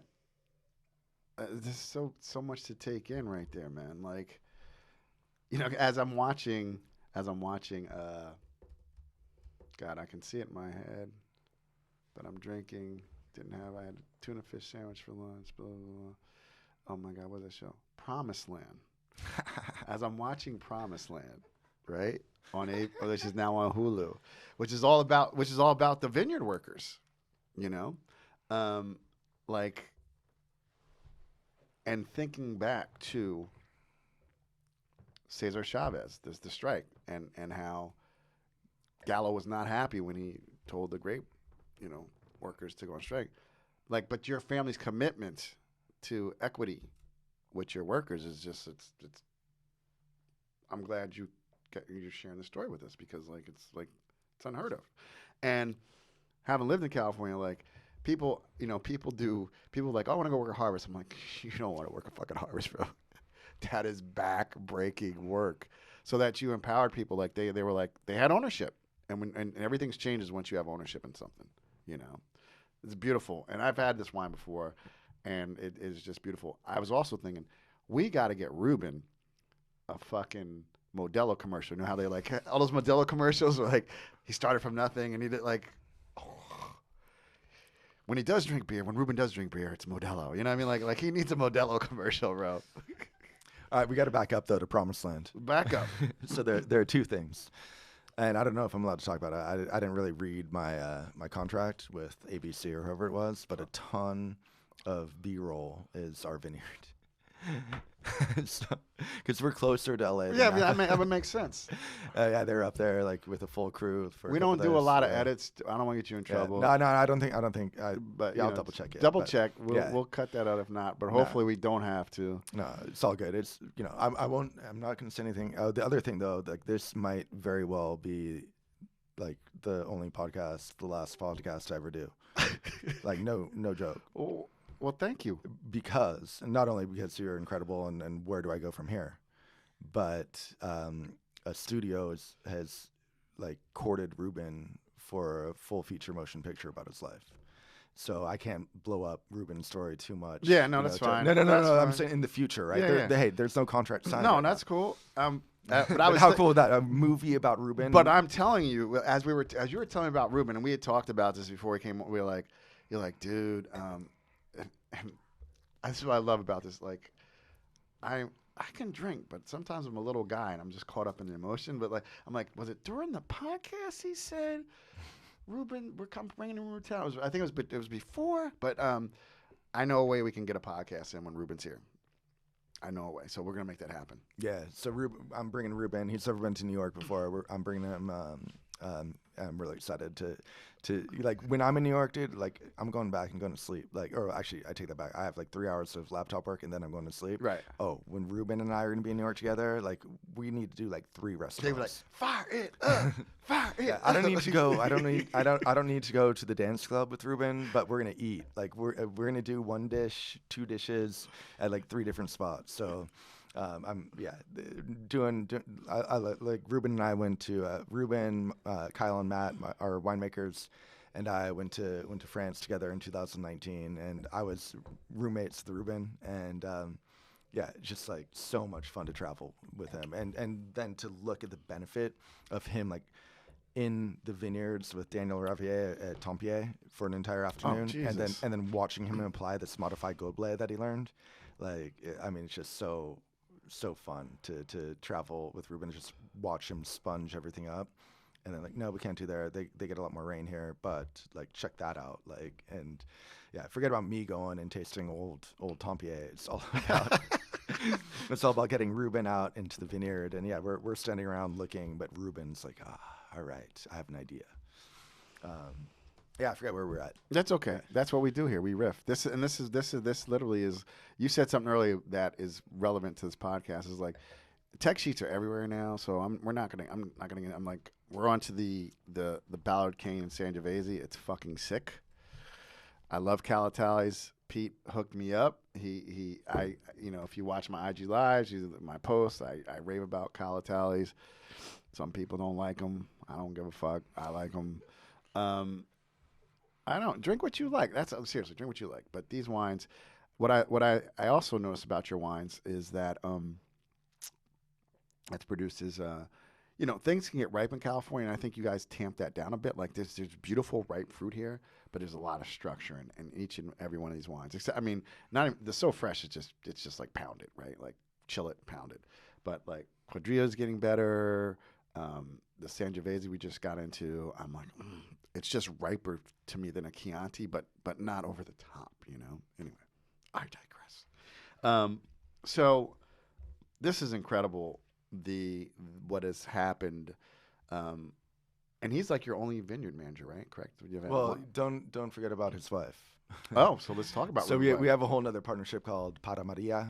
And I think I had the rose. Do they have a rosé? Yeah, we do a rosé. I did. I had the rosé. Okay. And that's just like Ruben and Maria never took a cut of the Cuadrilla. They wanted all that money to go to the workers. Wow. I mean, Ruben and Maria, they're the American dream in one generation, right? Cuadrilla is all about making sure the American dream can be fulfilled in maximum 2, right? Yeah. Give stability to these families. And the coolest thing that's happened of late with La Cuadrilla, well, a bunch of cool shit has happened, but April 2nd of last year, we had our mobile health unit arrive to the vineyard, and Ruben and I and Jessica Gasca and a lot of people took a village, right, for this to happen. 150 vaccine doses. Got my entire crew vaccinated. They're all boosted. Got all of Ruben's crews in Ballard Canyon vaccinated. One of the nurses on the mobile unit is a daughter of a former Cuadrilla member. Shut the fuck up. So already my producer over, she's like, I love this guy. I'm only buying Stolpman wines for the rest of my life. I mean, that's righteous, and righteous, and to me, I mean it's just right. It's righteous. It's like that's what you do for people you care about. Clearly, it's a huge family over there. That's amazing. That's amazing. You're really good at what you do because you saw us turn up and you filled it. and now I'm back. Had a sip of Sanjo. Thank you. I mean, it was already such a happy day, like light at the end of the tunnel. Yeah. We're all getting vaxxed. But then to see the big picture Cuadrilla happen. Yeah. But one thing about we were talking about Maria. We can't. Yes. We can't please. We were talking about Maria. So Ruben's pretty famous now. The Grape Whisperer. Mm-hmm. His picture's been in every magazine, right? Yep. He's on like texts with Antonio Alberto Antonini and Michel Roland and everybody, right? But Maria, 8, 9, 10 years ago, nobody knew about her. Even though when Ruben's off getting his photo taken, Maria is running the crew. Like she's in charge of the 30 full-timers on the vineyard. So you know, I told Ruben, like, we need to do something together. Like, you know, you don't take a cut of Cuadrilla. Like, you now manage with now his partner, Jeff, the Godfather, all of these great vineyards. And Ruben had been playing around with making wine, right? Because it was his only way of testing one variable in the vineyard was to control the winemaking. And so he would like prune one row a different way than the next, and then, you know, make a barrel each of those, keeping every other variable the same. And we called that wine Hecho por Ruben, made by Ruben. And they were great, but they were tiny production. I'm like, Ruben, let's blow this up. You know, let's get a little scale, like deliver this quality, but at a price point, you know, if we make a fair amount of wine, like over deliver, because it's your vineyards that count, right? And through your management contracts, we can get all this fruit and make killer wine at a killer price. And and then like, so we had this grand plan, right?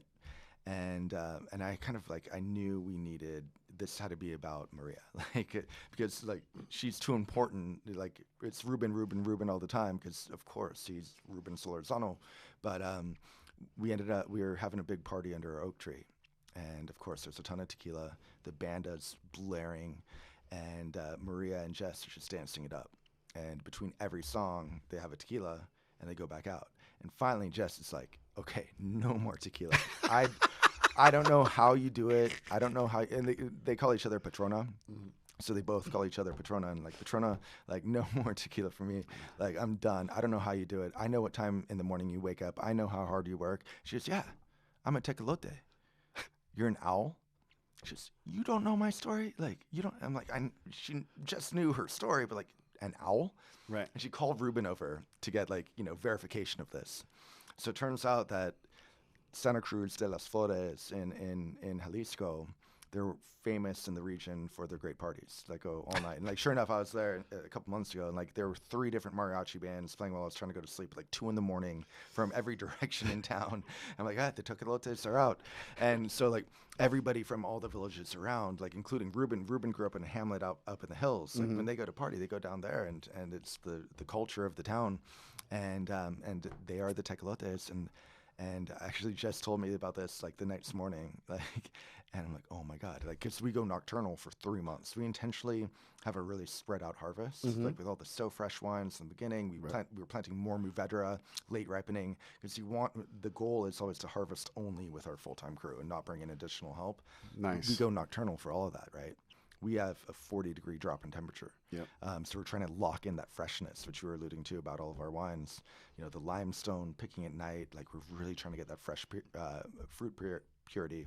So boom, like the label was born. We needed that picture of the owl, which Carrie drew. And then, yeah, the full name is Para Maria de las Tecolotes, for Maria of the Night Owls.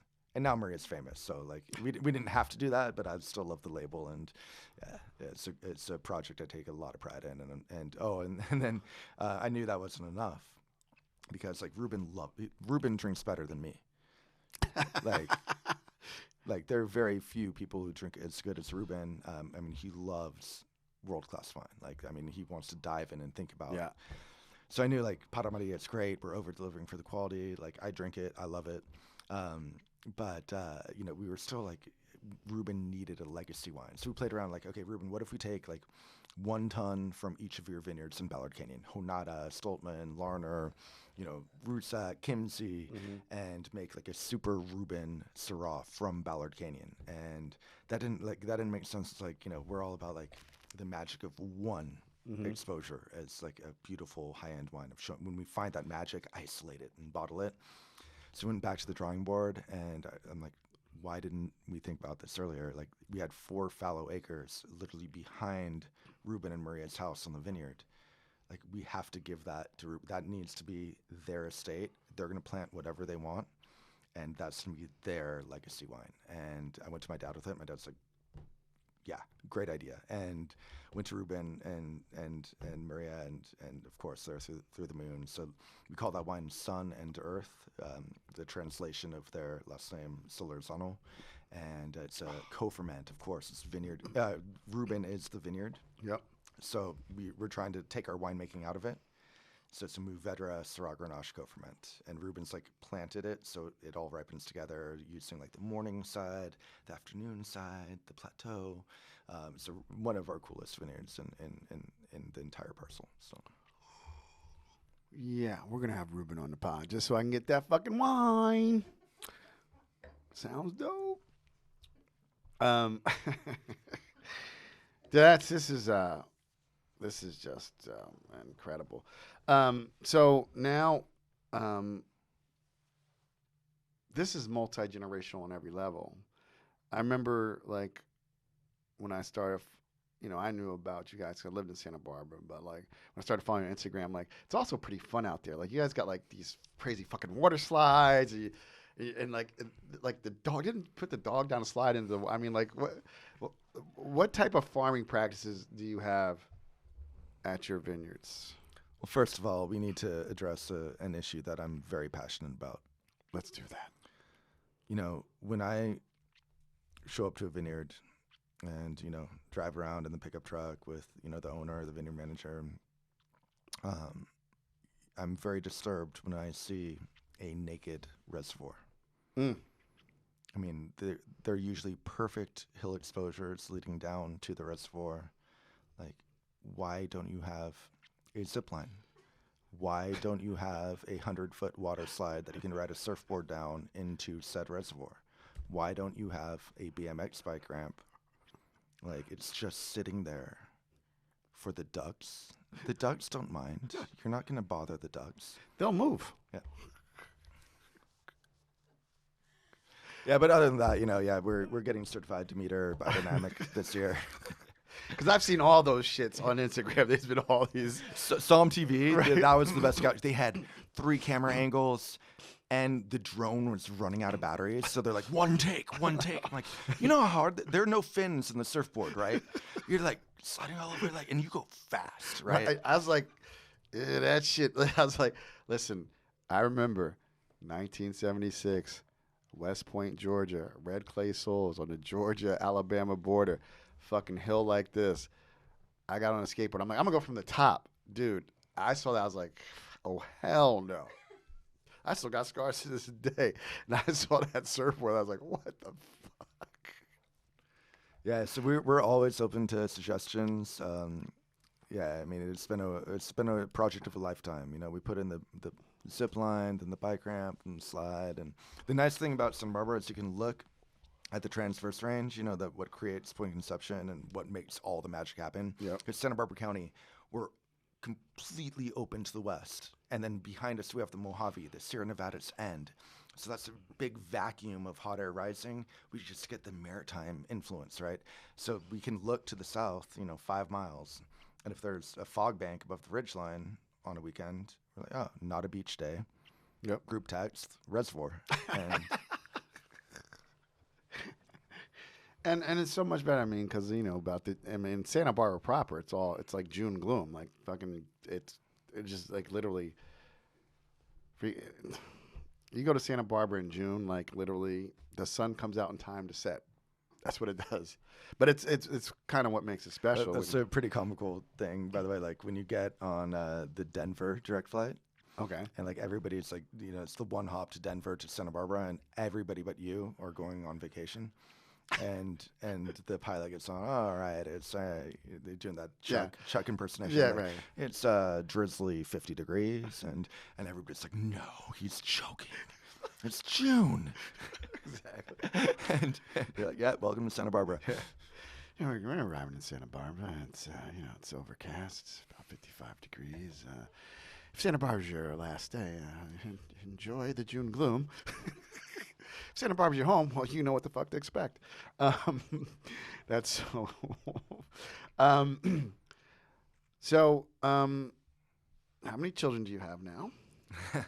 By the way, I think we left a major cliffhanger. My dad having cancer, and then We did. and then the vineyards in default and rah rah. But but I'd rather talk about my kids. I mean, but here's what we know. We know, like your dad said yes to the project with Ruben. We know he's 72. He's alive. He's alive. With And a glorious COVID beard. Listen, and And listen, anybody who moves from Ohio at 17, starts their own business in California, he's a tough motherfucker. So but yeah, I mean, it's just it's incredible. So yeah, so like you're taking over. Let's go. We can go back. You're taking over. Dad's got a diagnosis. He's going through chemosurgery, all that shit you do with cancer. Um, no money's coming in. Banks are shutting down. Ruben goes to his bank, gets $100K. What was that? What was that lifeline? What did it do? Was that like? Did that like literally save the vineyard? I mean, like. What? Yeah, and my dad had a couple other friends, so like he had to go and like, dude, personal loan, please. And so we, you know, and I was out there, you know, like all over the country trying to sell wine. Oh, you told me you put together a pitch deck. Like dude, and that was the banks, but like we had like at the time like 8 distributors. Like I was just trying to pound the pavement, selling Syrah in the middle of the Syrah glut. Right. Which, you know, like that was the first time I heard the joke. I was here in New York actually, and I was in a wine shop, and this old guy's like, "Oh yeah, like I'll buy your Syrah if you can stand here and sell those 5 bottles collecting dust to a customer, and then I'll replace it with yours." And he goes, "Kid, what's the difference between Syrah and syphilis? I can get rid of syphilis." Damn. Was it that bad? Because I had left there. Was it that bad for a period? It was that bad. It was that. It was that's bad. No, so anyway, I can get rid of syphilis. I can get rid of it. So we were, dude. It was 16 months, man. Like but I would, in hindsight, I would never, like I needed that, man. Like I will never take the vineyard for granted, you know. And I learned later, like Jess dragged me to like a leadership retreat up at Esalen in Big Sur, and I learned. For all you guys who don't know, Esalen is like the ultimate hippie shit from California. It's dope though. It's but on the cliff in yeah, Big Sur yeah. with the naked hot springs. Yeah, exactly. But I learned that for like the first decade of my leadership at Stolpman, I was a pace setting leader, where I was so fanatically working all hours of the day. Like that culture was like passed off to my team. Right. And thank God my team, their heart has always been in it. But like, you know, apparently that's not a healthy way to lead, and I've worked on that. Okay, good. But no, so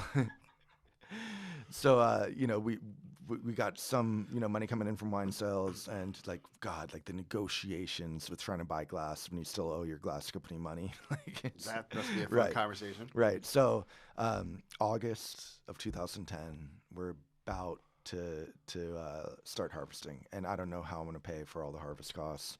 And you know, I'd gotten this glimmer of light a year before.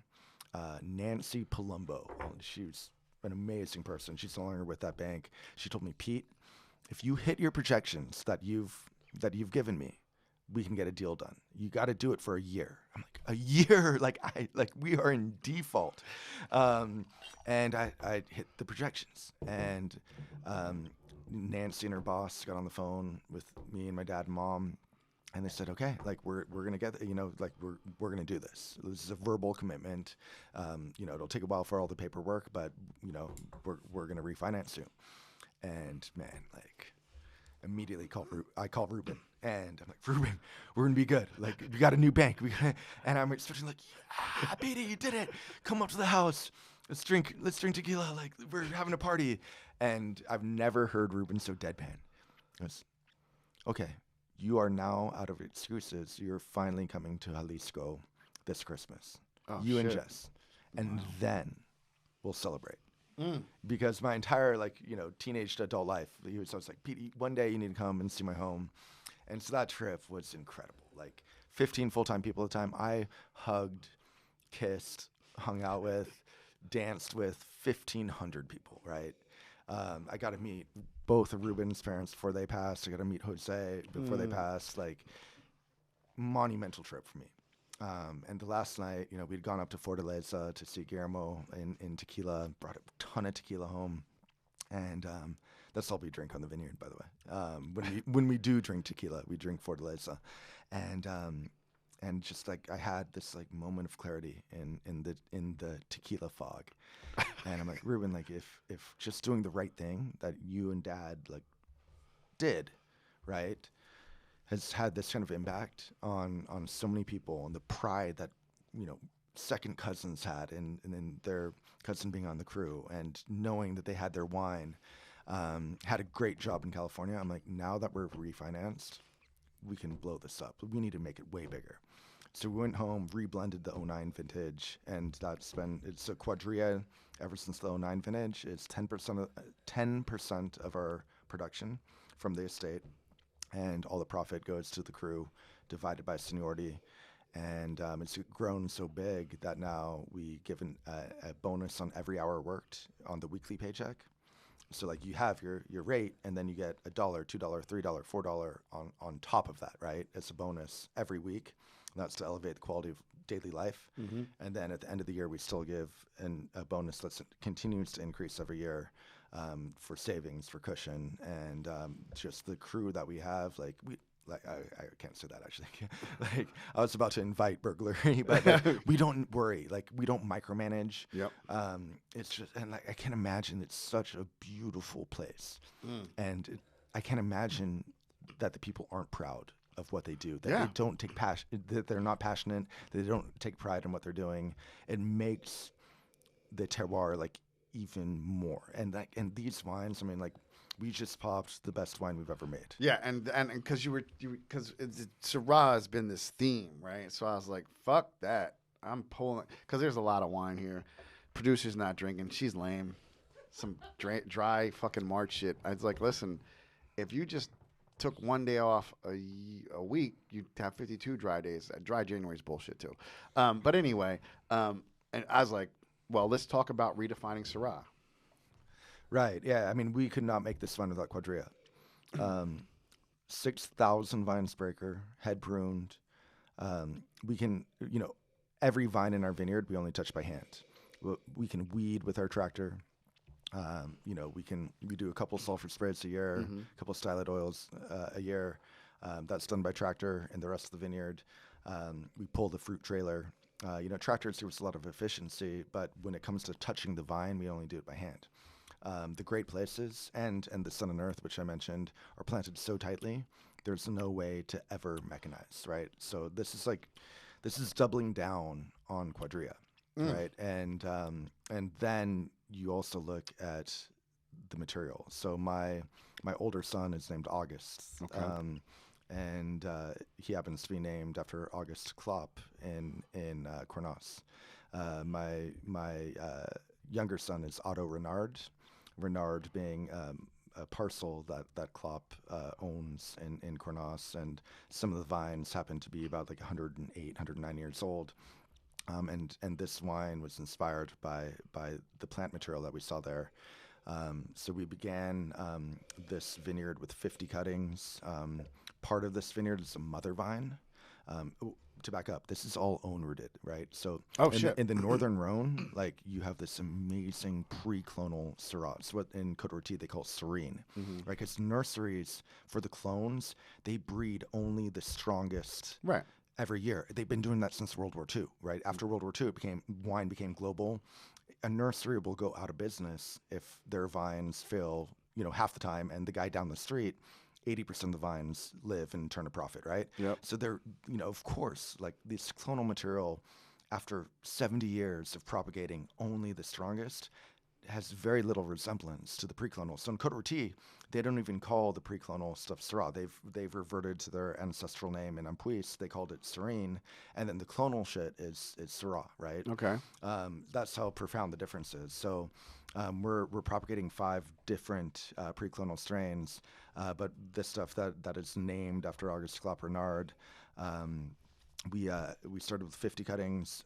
Part of the block is a mother vine. So with 49 of the cuttings, we were able to get 150 new vines the next year, 1,200 new vines. It's kind of exponential, right? So by 2016, we had 12,000 vines in 2 acres.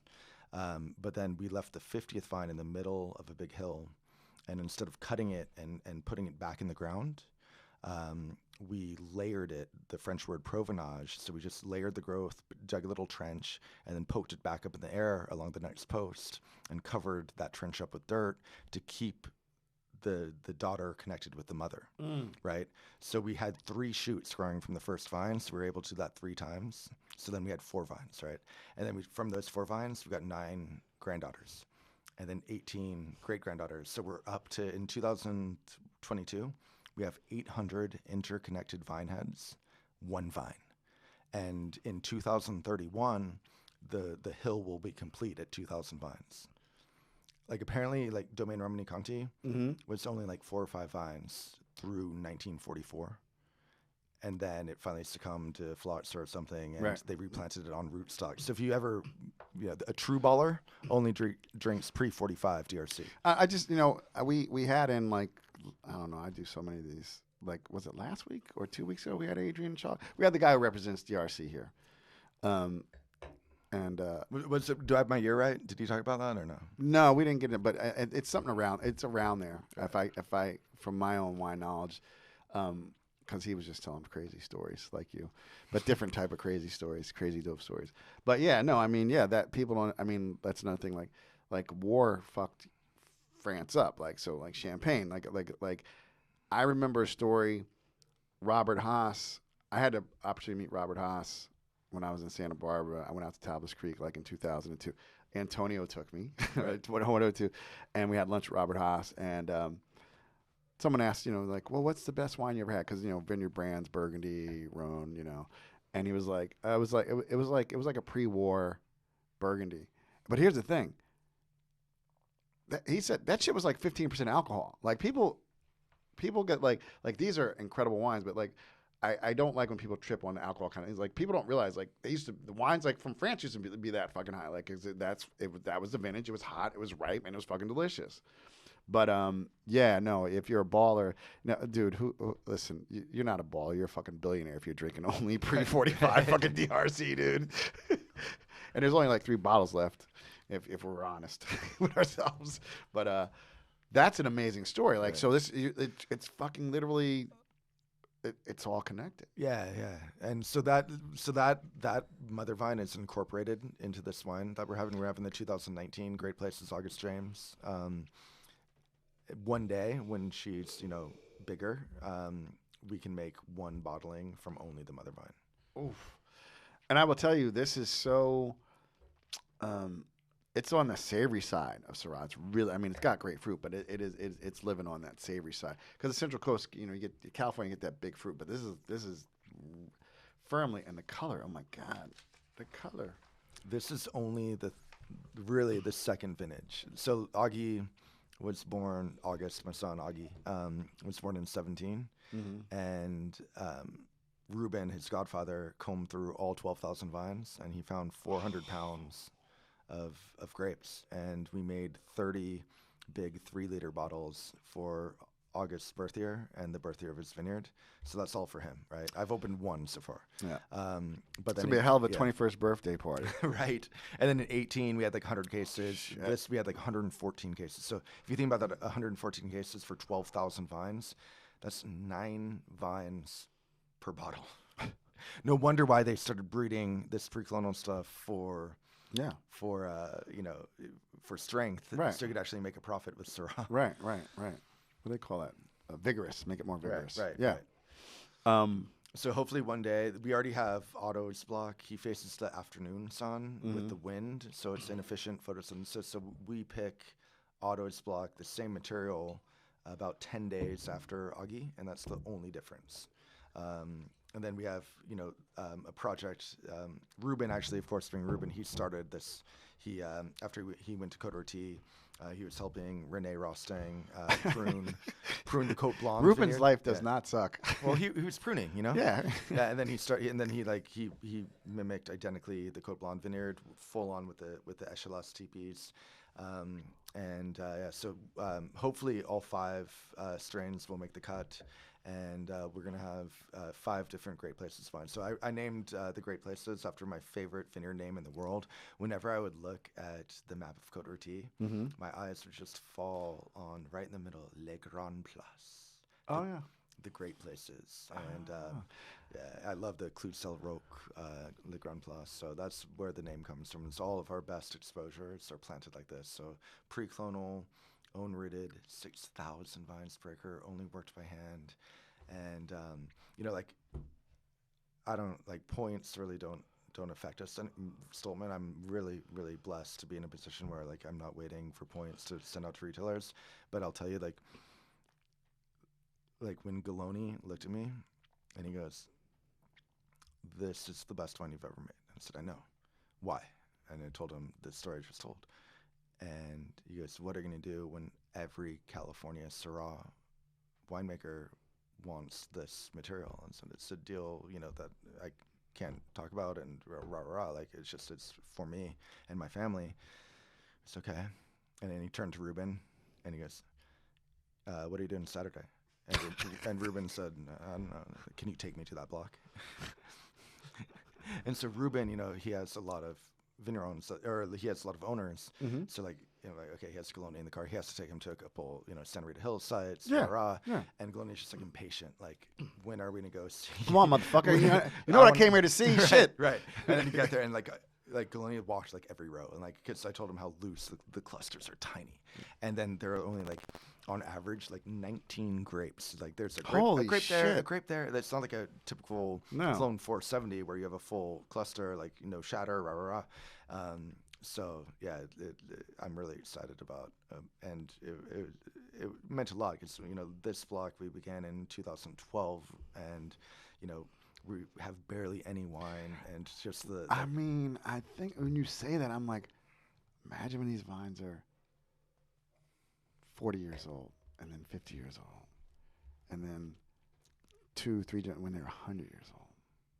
That's why Galoni only gave it 97. Yeah.